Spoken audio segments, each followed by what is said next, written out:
پیکره 17 متره مولانا یا جلال الدین بلخی در ناحیه همنام او در وادی وخش ولایت ختلان.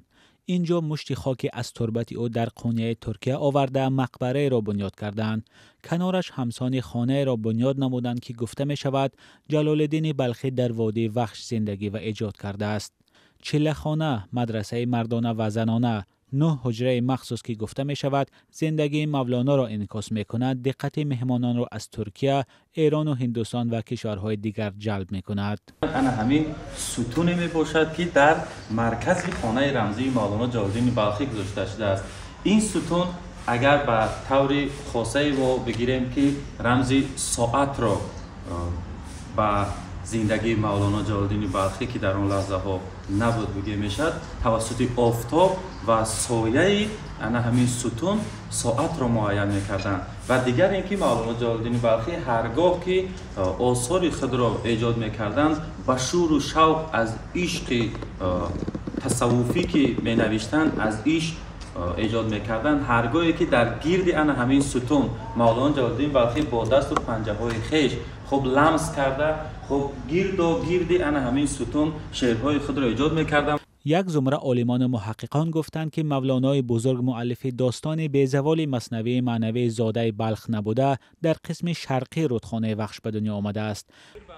کرامت الله صدیروف، شاعر جوان و از دوستدار آثار مولانای بلخی، در وادی وخش میگوید که بدون شبهه مولانا زاده ختلان بوده، زادگاه او در آثارش ذکر شده است.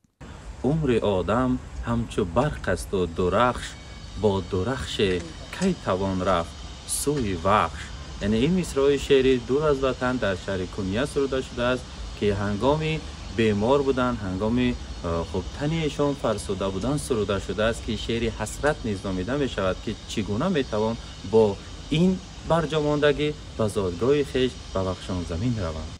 مقامات محلی میگویند که تلاش‌های زیادی را برای گرامی داشتن متفکر برجسته انجام دادند. هر ماه محفل مولانا خانه انجام می شود به هدف آگاهی بیشتری مردم. امروز ناحیه جلال الدین بلخی در شناخت مولانا کارهای نظررسی را به سامان رسانیده است، از جمله تأسیس محفل مولانا شناسی خب که وارثان مولانا را در بر میگیرند.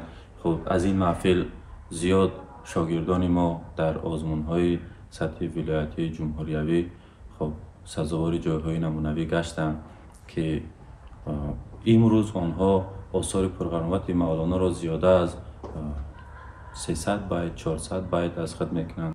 مولانا جلال الدین بلخی یا رومی در جهان شناخته شده آثار پرقناوت او با زبانهای مختلف نشر شده است. بنا به معلومات سرچشمه‌های تاریخی او سال 1207 در وادی وخش تاجیکستان به دنیا آمده، سال 1273 در شهر قونیه ترکیه وفات کرده است. از بهار سال 2022 مرکز مولانا در خیابان مولانای جلال الدین بلخی افتتاح شد و همه ساله روز جهانی مولانا نیز همینجا برگزار می شود. شعار روز جهانی مولانا برای امسال مصرع‌های شعری مشهور بوده است: ما برای وصل کردن آمدیم، نه برای فصل کردن آمدیم.